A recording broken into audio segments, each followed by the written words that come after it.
चलिए दोस्तों, अब हम आगे बढ़ते हैं न्यूरोपैथिक पेन के ट्रीटमेंट की तरफ।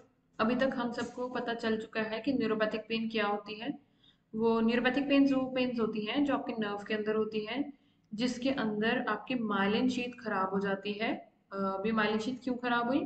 या तो वायरस की वजह से, किसी इन्फेक्शन की वजह से, वायरल इन्फेक्शन, या कोई इंजरी की वजह से, या फिर डायबिटीज की वजह से। दोस्तों, देखते हैं कि मार्केट में न्यूरोपैथिक पेन के पेशेंट को क्या क्या ट्रीटमेंट्स दिए जाते हैं और क्या क्या ट्रीटमेंट अवेलेबल है, और आइडियल ट्रीटमेंट क्या होता है। ट्रीटमेंट्स की अगर हम बात करें दोस्तों, देर आर मैनी ट्रीटमेंट्स जो कि एक न्यूरोपैथिक पेन के पेशेंट को डॉक्टर लिखता है। लेकिन आइडल जो है, मतलब जो कि न्यूरोपैथिक पेन के लिए ही स्पेशली बना है, उस ट्रीटमेंट को हम डिस्कस करेंगे जो कि हमारे ड्रग्स के अंदर है।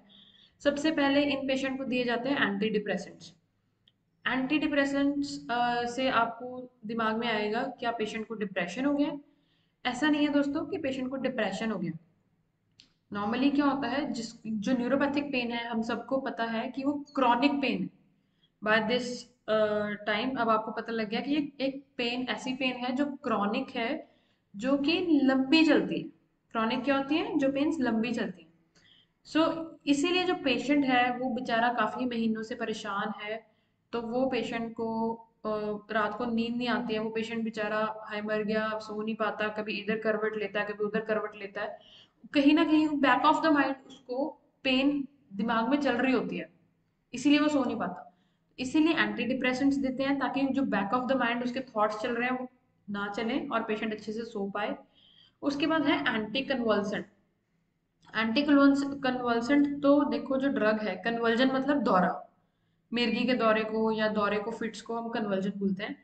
लेकिन जो है, देखा गया है कि जो एंटी कन्वल्सेंट ड्रग्स होती हैं, जो कि दिमाग के दौरे के दौरान दी जाती हैं, वो ड्रग्स जो पेन का सिग्नल है उनको रोकने में हेल्प करती हैं। तो एंटी कन्वल्सेंट्स जो है न्यूरोपैथिक पेन में दी जाती है। क्यों? क्योंकि न्यूरोपैथिक पेन के अंदर एक न्यूरॉन एक ऐसा सिग्नल देता है दूसरे न्यूरॉन को, जो कि बताता है अपने ब्रेन को कि हमें पेन हो रही है। तो अल्टीमेटली जहां पेन हो रही है, वहां पेन की साइड से लेके ब्रेन तक जो है सिग्नल जाता है। एक न्यूरॉन के बाद दूसरे न्यूरॉन, दूसरे न्यूरॉन के बाद तीसरे न्यूरॉन, जो कि हमने अपना पिछले वीडियो में देखा। तो उस सिग्नल को रोकने के लिए हम देते हैं एंटी कन्वल्सेंट्स।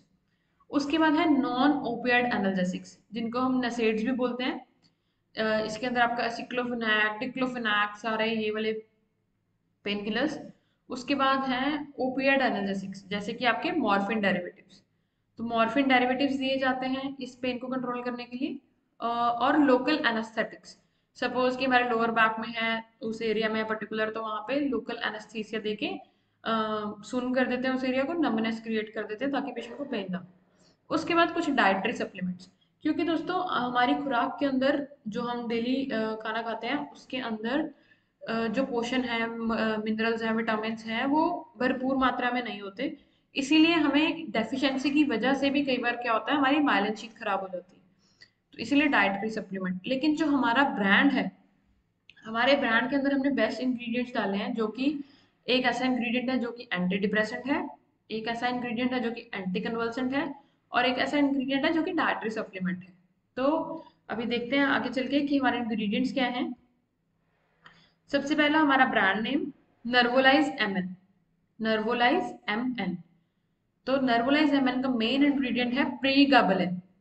प्रीगाबलिन ये है सस्टेन्ड रिलीज फॉर्म में। इन तीनों में से सिर्फ एक ऐसा इंग्रेडिएंट है जो सस्टेन्ड रिलीज फॉर्म में है। सस्टेन्ड रिलीज फॉर्म में 75 mg। उसके बाद है नॉरट्रिप्टिलिन 10 mg। और तीसरा इंग्रेडिएंट है मिथाइल कोबालामिन 1500 mcg।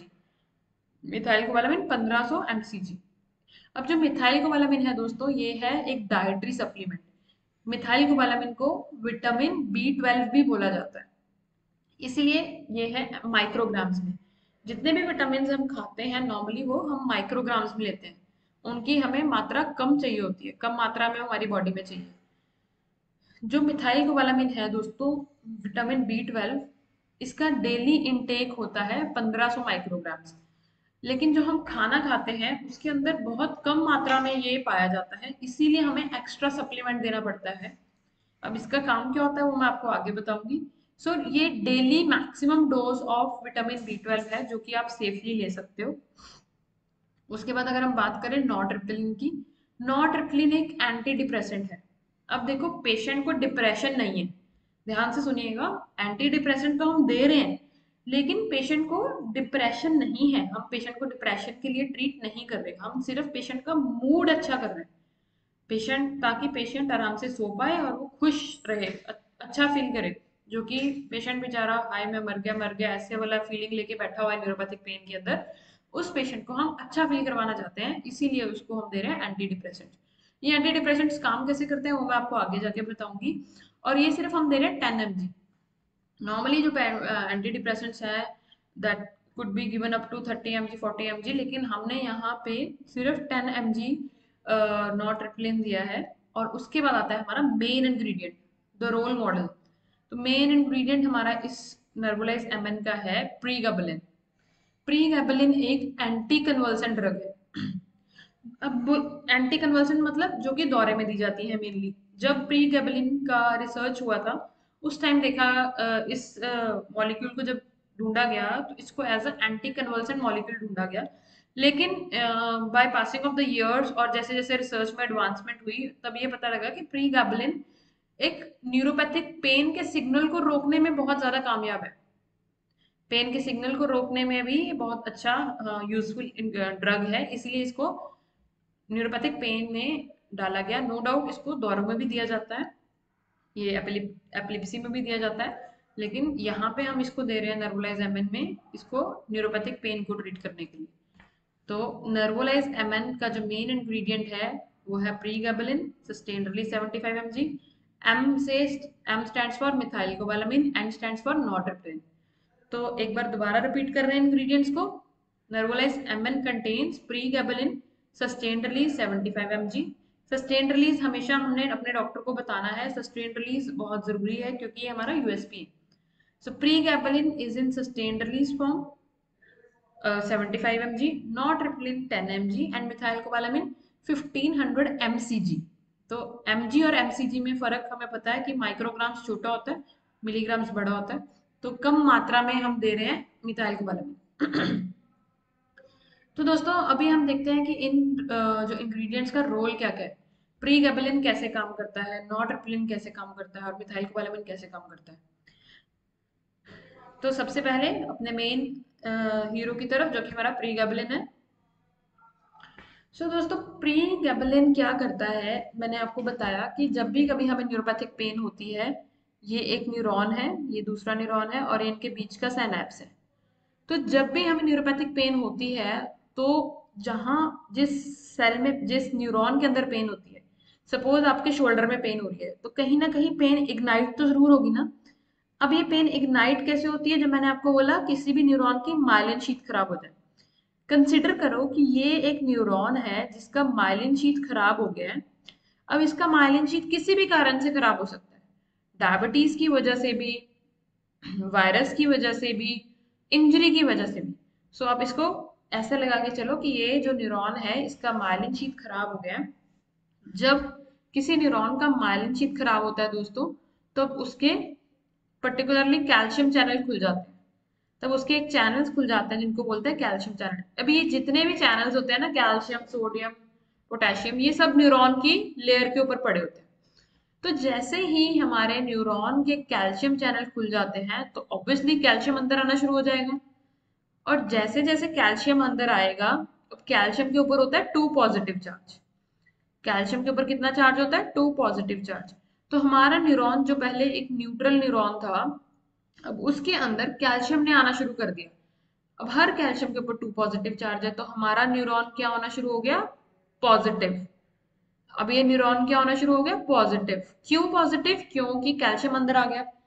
अब इसी न्यूरॉन का कैल्शियम चैनल क्यों खुला? क्योंकि इस न्यूरॉन में इंजरी है या फिर इन्फेक्शन है या डायबिटीज की वजह से इसका माइलिन शीथ खराब हो गया है।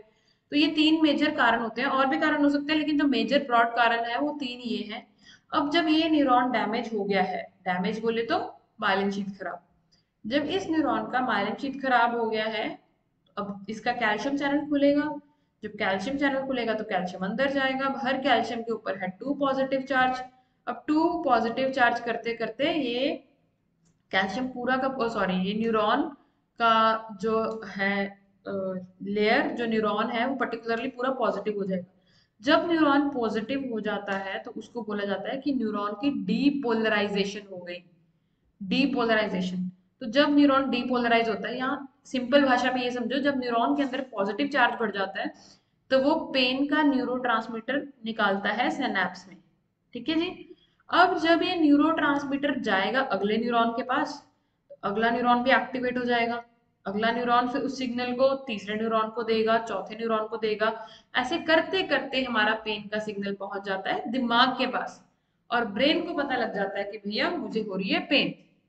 तो अब इस पेन के सिग्नल को, जो कि एक प्रॉब्लम क्रिएटर है, दोबारा से एक बार रिपीट करेंगे। देखो प्रॉब्लम कहाँ से क्रिएट होती है न्यूरोपैथिक की, जब हमारे न्यूरॉन की माइलिन शीथ खराब हो जाती है। मैं आपको जरा जो पिछला ट्यूटोरियल था उसका एक बार पिक्चर दिखाते हैं, उससे आपको ज्यादा क्लियर हो जाएगा। ये एक न्यूरॉन है।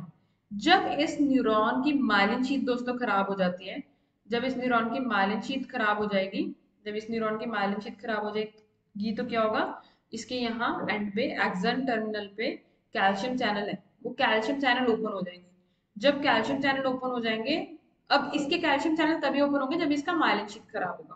अब माइलिन शीथ किसी भी कारण से खराब हो सकता है, जो मैं आपको बार बार रिपीट कर रही हूँ, इंजरी, इन्फेक्शन और डायबिटीज।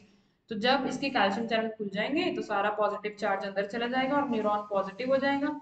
जब न्यूरॉन पॉजिटिव होगा तो वो एक न्यूरोट्रांसमीटर छोड़ेगा। मैंने आपको दिखाया था इस वीडियो में कि न्यूरोट्रांसमीटर्स न्यूरॉन के अंदर ही रहते हैं। न्यूरोट्रांसमीटर न्यूरॉन के अंदर ही रहते हैं, सिर्फ उनको निकलना कब है वो ब्रेन डिसाइड करता है। अब ब्रेन ने डिसाइड किया कि इस न्यूरॉन के कैल्शियम चैनल खुल गए हैं, तो आप क्या होगा, कैल्शियम अंदर जाएगा, न्यूरॉन पॉजिटिव हो जाएगा और न्यूरोट्रांसमीटर बाहर आएगा। सो ये सिंपल सी कहानी है हमारी पेन की। अब वापस आते हैं दोस्तों हम अपनी स्लाइड पे। अब मुद्दा ये है कि न्यूरोट्रांसमीटर को निकलने से रोकना है, और यहाँ पे पर्टिकुलर न्यूरोट्रांसमीटर कौन सा है, यहाँ पे हमारा न्यूरोट्रांसमीटर है ग्लूटामेट। यहाँ पे हमारा न्यूरोट्रांसमीटर है ग्लूटामेट। सो ये है हमारा न्यूरोट्रांसमीटर ग्लूटामेट। तो हमने ग्लूटामेट को बाहर जाने नहीं देना, उसको रोकने के लिए हम दे रहे हैं प्रीगैबलिन। प्रीगैबलिन का क्या रोल होता है दोस्तों, ये जो कैल्शियम चैनल होता है ना, उसके ऊपर, ये इसका जूम्ड व्यू है, ये बॉक्स एक इसका जूम्ड व्यू है, जूम करके दिखा रही हूँ। इस कैल्शियम चैनल के ऊपर एक A two delta sub unit होती है। A two delta, alpha two delta बोल देते हैं इसको, A two delta sub unit होती है, जिसके ऊपर जाके प्री गैबलिन चिपक जाता है। प्री गैबलिन इसके ऊपर जाके चिपक जाता है कैल्शियम चैनल के ऊपर, और कैल्शियम चैनल को बंद कर देता है। और कैल्शियम चैनल को क्या कर देता है, बंद कर देता है। जब कैल्शियम चैनल बंद हो जाता है तो फिर क्या होता है, कैल्शियम अंदर ही नहीं जाता। जब कैल्शियम दोस्तों अंदर नहीं जाएगा तो ग्लूटामेट बाहर नहीं आएगा। As simple as that. देखो समझो, कैल्शियम चैनल तो इसका खुलना ही है। क्यों खुलना है, क्योंकि इसको, इसकी माइलिन शीथ को चोट लगी है, इसकी माइलिन शीथ खराब हो गई है। तो हम चाहते हैं कि कैल्शियम चैनल जो खुलना है उसको हम बंद कर दें। अब ये बंद कैसे होगा, प्रीगैबलिन को देखिए, तो pregabalin will bind to the pregabalin will bind to the calcium channel. जब ये कैल्शियम चैनल पे बाइंड करेगा और कैल्शियम चैनल को बंद कर देगा, अब कैल्शियम अंदर नहीं जाएगा। अब कैल्शियम अंदर नहीं जाएगा तो न्यूरॉन पॉजिटिव नहीं होगा, न्यूरॉन पॉजिटिव नहीं होगा तो डीपोलराइजेशन नहीं होगी और न्यूरोट्रांसमीटर बाहर नहीं आएगा। सो ये हमारा मेन ड्रग है जो प्रीगैबलिन, उसका मैकेनिज्म ऑफ एक्शन।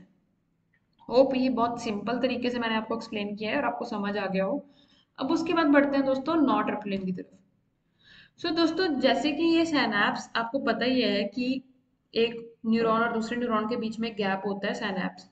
तो यहाँ पे इस सिनैप्स में ही हमारे सारे न्यूरोट्रांसमीटर्स रिलीज होते हैं।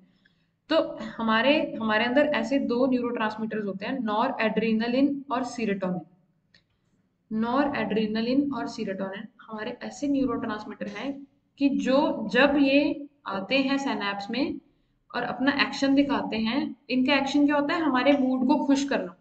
पहले ध्यान से समझिएगा, ये हमारे पेशेंट को हैप्पी हैप्पी फील कराते हैं, इनको हैप्पी न्यूरोट्रांसमीटर्स या हैप्पी हार्मोन्स भी बोला जाता है। तो नॉर एड्रेनलिन एंड सीरोटोनिन जब आते हैं अपने रिसेप्टर पे चिपकते हैं, चिपकने के बाद पेशेंट का मूड हैप्पी कर देते हैं। पेशेंट खुश फील कर रहा है, पेशेंट भूल गया थोड़ी देर के लिए कि मुझे दर्द हो रहा है, और ये एक्शन करने के बाद इनका प्रॉब्लम क्या है, ये वापस चले जाते हैं। ये जो खुश करने वाले हमारे न्यूरोट्रांसमीटर है ना, ये आते हैं, अपना एक्शन दिखाते हैं और वापस चले जाते हैं। बट मैं चाहता हूँ कि, मैं चाहती हूँ कि मेरा, मैं पेशेंट हूँ पर मैं हर टाइम अच्छा फील करूँ। बार बार मुझे ऐसे थॉट्स ना आए कि भैया हाय मेरे को बहुत दर्द हो रही है, दर्द हो रही है। तो मैं चाहती हूँ कि ये मेरे हैप्पी हॉर्मोन्स, हैप्पी न्यूरोट्रांसमीटर्स हमेशा मेरे सिनैप्स में पड़े रहें। तो उसके लिए क्या करना होगा, ये न्यूरोट्रांसमीटर्स जब सिनैप्स में आएंगे, जो इनका वापस जाने का रास्ता है, जिसको हम बोलते हैं रीअपटेक पाथवे, इसको बोला जाता है रीअपटेक पाथवे। इस रीअपटेक पाथवे को रोकने के लिए हमारे पास एंटी डिप्रेसेंट की एक क्लास होती है, जिसको हम बोलते हैं ट्राईसाइक्लिक एंटी डिप्रेसेंट्स। सो नोरट्रिप्टिलिन भी एक ट्राईसाइक्लिक एंटी डिप्रेसेंट है, जो कि जो इन हैप्पी हॉर्मोन्स, हैप्पी न्यूरोट्रांसमीटर्स का रीअपटेक रोक देता है। अब क्या होगा, इसका रीअपटेक नहीं होगा नॉर एड्रेनलिन और सीरोटोनिन का, तो ये सिनैप्स में पड़े रहेंगे। सिनैप्स में पड़े रहेंगे तो बार बार अपना एक्शन दिखाएंगे और बार बार पेशेंट के माइंड को सिग्नल भेजेंगे कि भैया तुम्हें खुश होना है। समझ रहे हो? सो ये है हमारे नॉरट्रिप्टिलिन का मैकेनिज्म ऑफ एक्शन। नॉरट्रिप्टिलिन जिसको हम बोलते हैं एक एंटी डिप्रेसेंट मॉलिक्यूल। तो नॉरट्रिप्टिलिन एक ट्राईसाइक्लिक एंटी डिप्रेसेंट है। तो सभी ट्राईसाइक्लिक एंटी डिप्रेसेंट इसी मैकेनिज्म पे काम करते हैं। उसके बाद दोस्तों आता है मिथाइल कोबालामिन का क्या रोल है। मिथाइल कोबालामिन जिसको हम विटामिन B12 बोलते हैं। अब ध्यान से समझिएगा, हमें न्यूरोपैथिक पेन क्यों शुरू हुआ। हमें न्यूरोपैथिक पेन दोस्तों तब शुरू हुआ क्योंकि हमारा माइलिन शीथ में गड़बड़ हो गई। हमारा माइलिन शीथ या तो खराब हो गया इंजरी की वजह से, डैमेज हो गया नर्व, इसको नर्व फाइबर भी बोला जाता है माइलिन शीथ को। हमारा नर्व फाइबर हमारा डैमेज हो गया है इंजरी की वजह से, वायरस की वजह से, शुगर की वजह से, किसी भी कारण की वजह से मेरा माइलिन माइलिन हो गया खराब, माइलिन शीथ। तो अब मिथाइल कोबालामिन का क्या काम होता है। Methyl cobalamin works by functioning in the production of a material called myelin. Methyl cobalamin जब हमारी बॉडी में जाता है, वो कुछ ऐसे केमिकल्स में चेंज हो जाता है जो कि हमारे माइलिन शीथ को दोबारा से बनाने में हेल्प करते हैं, जो कि हमारे माइलिन शीथ को दोबारा से बनाने में हेल्प करता है। तो इसीलिए हमें मिथाइल कोबालामिन चाहिए। देखो, प्रीगाबलिन तो हमें चाहिए चाहिए ताकि पेन का सिग्नल रुक जाए। मिथाइल कोबालामिन भी इतना ही इंपॉर्टेंट है, क्योंकि जब तक माइलिन हमारा खराब रहेगा तब तक हमारा कैल्शियम चैनल खुलता रहेगा। ध्यान से समझिएगा। तो हम चाहते हैं कि प्रीगाबलिन आप कितना देर तक पेशेंट को देते रहोगे। नो डाउट आप इसका लॉन्ग टर्म ट्रीटमेंट भी कर सकते हो, लेकिन कारण जो है, अगर हम उस कारण को ट्रीट कर देंगे तो पेशेंट जल्दी रिकवर हो जाएगा। तो methyl cobalamin works by functioning in the production of a material called myelin which cover and protects your nerve fibre, और जो कि माइलिनेशन कर देता है दोबारा से, और जो न्यूरॉन इंजर्ड है उसकी रीजनरेशन हो जाती है। एक्चुअली न्यूरॉन कभी दोबारा नहीं बनता, लेकिन न्यूरॉन के जो बॉडी पार्ट्स है माइलिन, वो दोबारा बन जाता है। So I hope now the mechanism of action of these three ingredients are very much clear to you. तो आगे बढ़ते हैं इंडिकेशंस की तरफ। नो डाउट दोस्तों, एक ही इसकी इंडिकेशन है, that is neuropathic pain. Neuropathic pain ही एक मेजर इंडिकेशन है। बट न्यूरोपैथिक पेन अलग अलग एरिया में उनका नाम अलग अलग होता है। ठीक है, मतलब अगर बाजू में हो रही है तो हम सर्वाइकल पेन बोल देते हैं, लात में हो रही है तो शियाटिका बोल देते हैं। तो हमें उन सब इंडिकेशन के बारे में थोड़ा थोड़ा सीखना होगा कि उन इंडिकेशन का नाम कैसे लेना और वो इंडिकेशंस क्या होती हैं। ठीक है, तो सबसे पहले हम बात करते हैं, ये मेजरली नेबुलाइज एमएन कौन लिख सकता है। ये हमारे फिजिशियंस लिखते हैं, ऑर्थो के डॉक्टर लिखते हैं और न्यूरो के डॉक्टर लिखते हैं।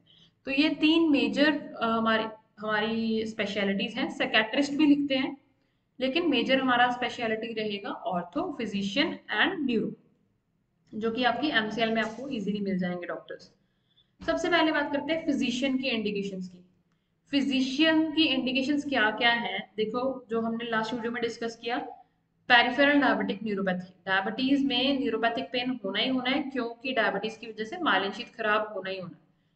उसके बाद आता है अपना पोस्ट हर्पेटिक न्यूरैल्जिया। अब ये क्या चीज होती है, हर्पेटिक मींस ये हर्पीज वायरस होता है। हर्पेटिक वर्ड कहाँ से आया, जैसे कि अभी हमें बहुत कॉमनली पता है कोरोना वायरस, सिमिलरली वैसा ही एक वायरस होता है herpes zoster virus. Herpes zoster virus एक वायरस है जो कि आपकी बॉडी में स्किन प्रॉब्लम करता है, जो कि स्किन प्रॉब्लम करता है। तो वो स्किन प्रॉब्लम होने के बाद, पोस्ट मतलब बाद में आपको न्यूरैल्जिया होता है। न्यूरैल्जिया मतलब न्यूरोपैथिक पेन। न्यूरोपैथिक पेन को ही हम न्यूरैल्जिया बोलते हैं। तो उस वायरस की, क्योंकि वायरस है तो आपकी माइलिन शीथ खराब कर देगा। तो जब आप उस वायरस से ठीक हो जाओगे, लेकिन उसके बाद आपको पूरी बॉडी में दर्द होगा या पर्टिकुलरली लातों में या कहीं बाजू में दर्द होगा, तो उस दर्द को बोलते हैं पोस्ट हेपेटिक न्यूरैल्जिया। उसके बाद होता है फाइब्रोमैल्जिया। फाइब्रोमैल्जिया मतलब पूरे बदन में दर्द होना, पूरी बॉडी में आपको दर्द होना।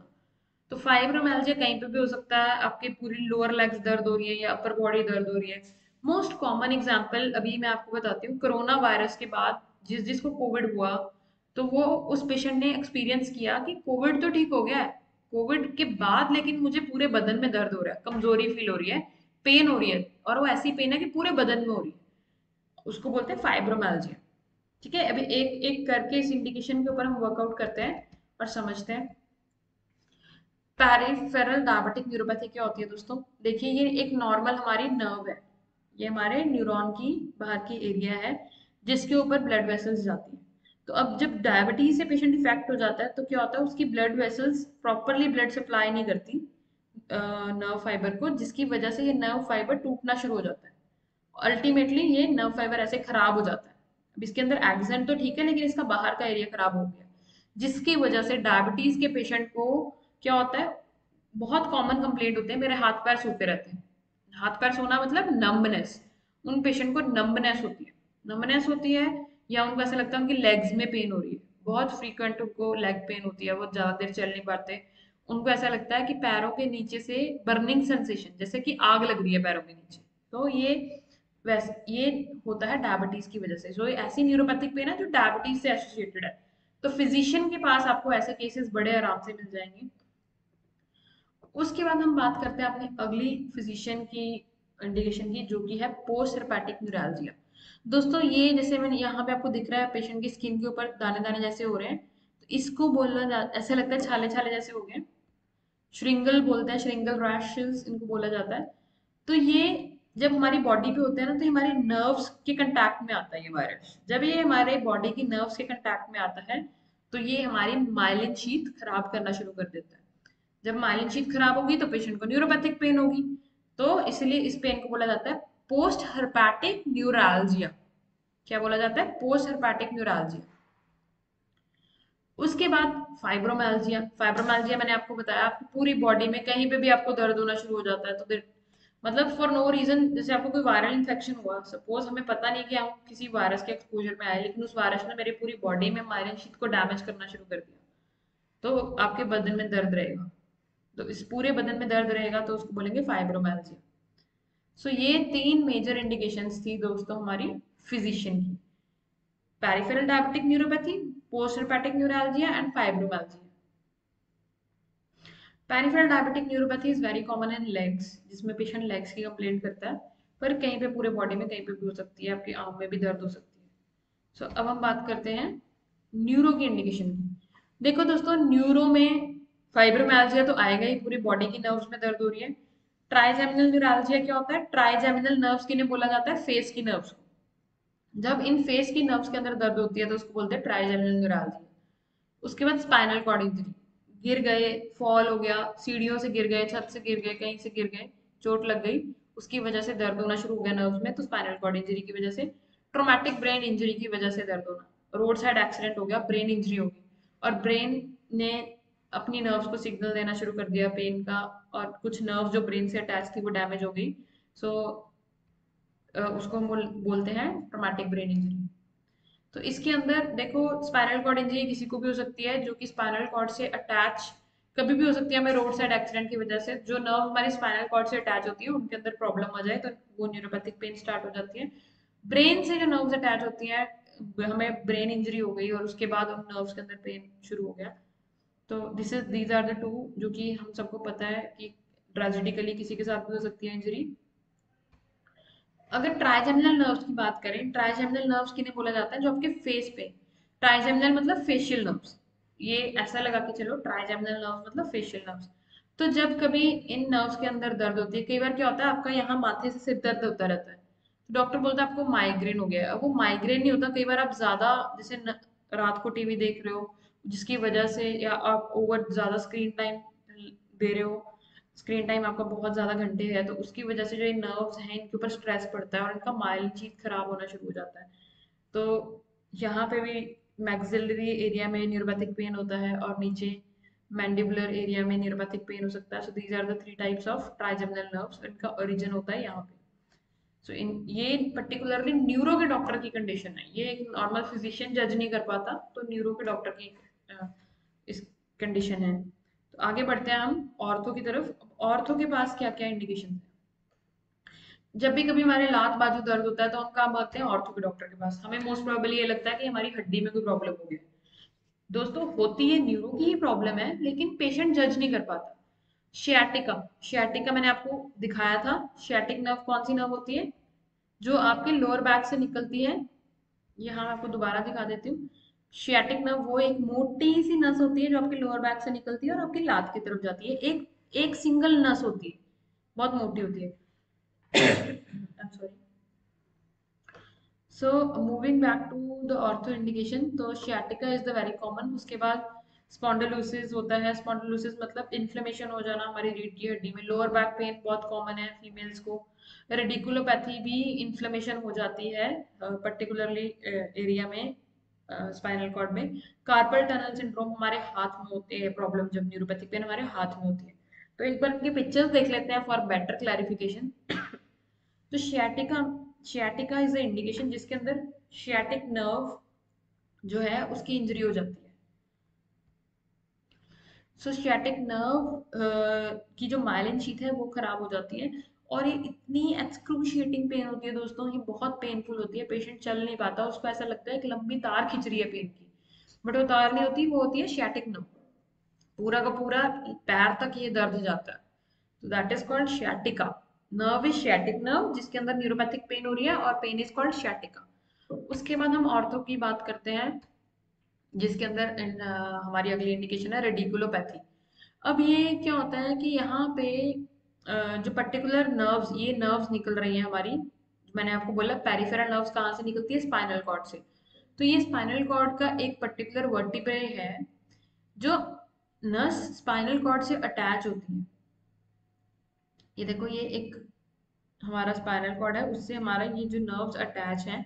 जब उस पर्टिकुलर नर्व में इन्फ्लेमेशन हो जाए, वो पर्टिकुलर नर्व, आपको डॉक्टर बोलता है ना आपके L2 L3 में प्रॉब्लम है लंबर एरिया में, तो जब इन नर्व्स के अंदर ड्यू टू अक्यूमुलेशन ऑफ कुछ भी फैट भी हो सकता है या कोई इंजरी भी हो सकती है, जब यहाँ इन्फ्लेम्ड रूट्स हो जाती है तो उसको बोला जाता है रेडिकुलोपैथी। इसके अंदर भी पेशेंट को बहुत पेन होती है, पेशेंट बैठ उठ नहीं सकता। तो ये प्रॉब्लम तो न्यूरो की है, बट मोस्टली जो इसको डील करते हैं ऑर्थो के डॉक्टर करते हैं। न्यूरो की प्रॉब्लम क्यों है? क्योंकि नर्व से रिलेटेड है। उसके बाद हमारा बहुत कॉमन है स्पॉन्डिलोसिस। स्पॉन्डिलोसिस बोला जाता है दोस्तों कि नॉर्मली जब हमारी हड्डियों से कैल्शियम की इरोजन होनी शुरू हो जाए, जब आपकी रीढ़ की हड्डी से, very common problem in females after menopause, जब आपकी हड्डियों से कैल्शियम लूज होना शुरू हो जाता है और उसके अंदर का जो गैप है वो बढ़ना शुरू हो जाता है, यहाँ स्वेलिंग आनी शुरू हो जाती है, और ऑब्वियसली जो नर्व स्पाइनल कॉर्ड से अटैच्ड हैं उनके अंदर भी इफेक्ट आना शुरू हो जाता है इन नर्व्स का। तो इसको बोला जाता है स्पॉन्डिलोसिस। इन नर्व्स के अंदर भी दिक्कत आनी शुरू हो जाती है, पेन होनी शुरू हो जाती है, तो इसको बोला जाता है स्पॉन्डिलोसिस। उसके बाद अपना अगला इंडिकेशन है दोस्तों कार्पल टनल सिंड्रोम। जो एक नस हमारे हाथ में जाती है वो आगे फर्दर डिवाइड हो जाती है अपनी फिंगर्स में जाने के लिए। जब इस नर्व के अंदर दर्द हो, क्यों दर्द? अब काम करते हुए ये कंप्रेस हो गई, ठीक है, आप कोई काम कर रहे हो, यहाँ इंजरी हो गई आपको, ये नर्व कंप्रेस हो गई, जिसकी वजह से आपके पूरे हाथ में फिंगर मूवमेंट में आपको दर्द होने शुरू हो जाए। तो ये नंबनेस क्यों है? क्योंकि ये इस एरिया का माइलिन शीथ खराब हो गया है। तो इस इंडिकेशन को बोलेंगे कार्पल टनल सिंड्रोम। इसके बाद आता है हमारा next, that is the low back pain.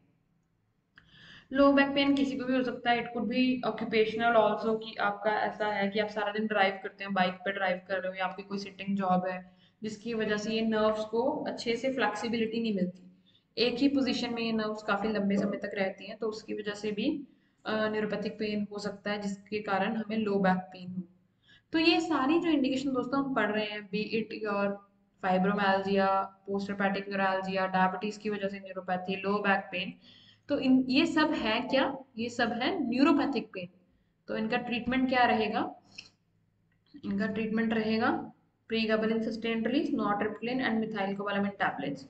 तो हमारा जो नर्वोलाइज एमएन है उसका ये पैक है, सेल पैक, और एक बॉक्स के अंदर 10 पत्ते रहते हैं, इंडिविजुअली पैकिंग के अंदर होते हैं ये पत्ते, और एमआरपी रहता है इसका 195 रुपीज पर स्ट्रिप। तो दोस्तों इसको ना, देखो आप इसको दिन में कभी भी ले सकते हो क्योंकि ये एक ओडी डोज है।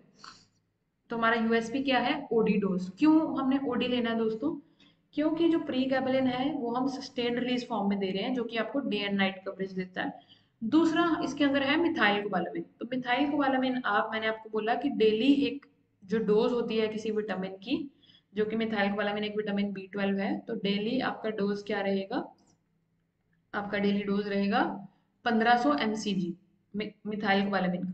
तो ऑलरेडी हमने इसमें 1500 mcg डाला हुआ है, तो आपको ये ओडी डोज लेना है। रात को सोने से पहले लेंगे तो पेशेंट का मूड अच्छा हो जाएगा, जैसे कि इसके अंदर नॉरट्रिप्टिलिन है, तो वो आपके साइनैप्स के अंदर जो हैप्पी न्यूरोट्रांसमीटर है उनका रिलीज करवाएगा, और उनको लंबे समय के लिए साइनैप्स में रखेगा, तो पेशेंट अच्छे से सो पाएगा। पेशेंट को, जो पेशेंट के बैक ऑफ द माइंड में चल रहा है कि भैया मेरे को बहुत ज़्यादा पेन हो रही है, तो वो थोड़ी देर के लिए भूल जाएगा और पेशेंट सो पाएगा। So this is the product info. 1 tablet at bed time, और एक स्ट्रिप के अंदर 10 गोलियां हैं। यूनिट पैकिंग की, एक स्ट्रिप के अंदर यूनिट पैक कर रखा है, इसके अंदर हर पत्ता जो है इंडिविजुअली पैक्ड है, और एक डब्बे में 10 पत्ते आते हैं। सो this is 10 × 1 × 10 tablets box. This is a 3D pack, आपको ऐसा दिखेगा अपना नर्वलाइज एमएन। उसके बाद हम बात करते हैं अपने यूएसपी की। सो नर्वोलाइज एमएन दोस्तों, इसका पेशेंट कंप्लायंस बेसिकली अगर हम बात करें, जो मेजर केसेस रहेंगे हमारे पास पेशेंट के, वो डायबिटीज के होते हैं।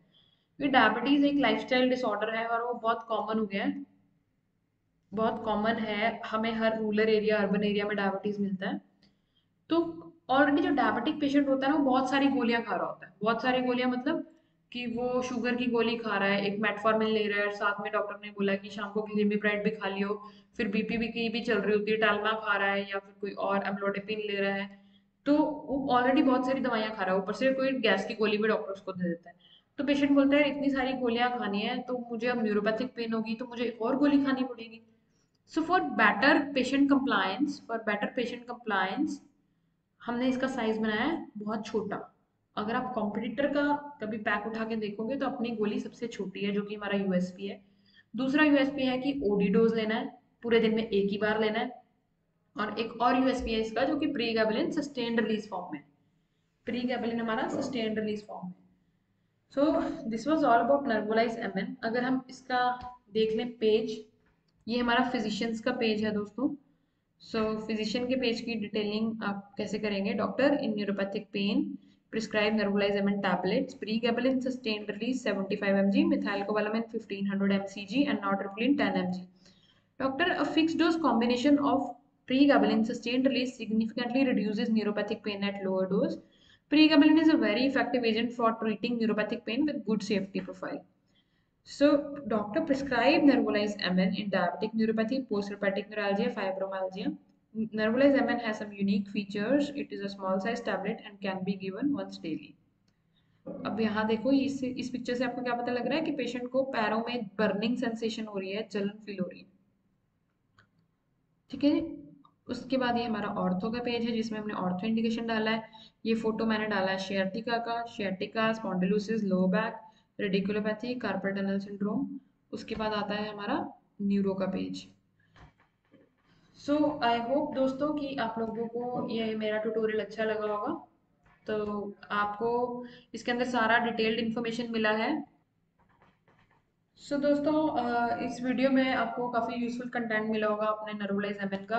तो इसको ज़रा ध्यान से आप सुनिएगा, और इसके अंदर सारी मैंने बेसिक इन्फॉर्मेशन डाल दी है प्रोडक्ट से रिलेटेड, कौन कौन सी इंडिकेशन में आपने प्रमोट करना है और कौन कौन सी स्पेशलिटी में आपने प्रमोट करना है। So thank you for watching this tutorial.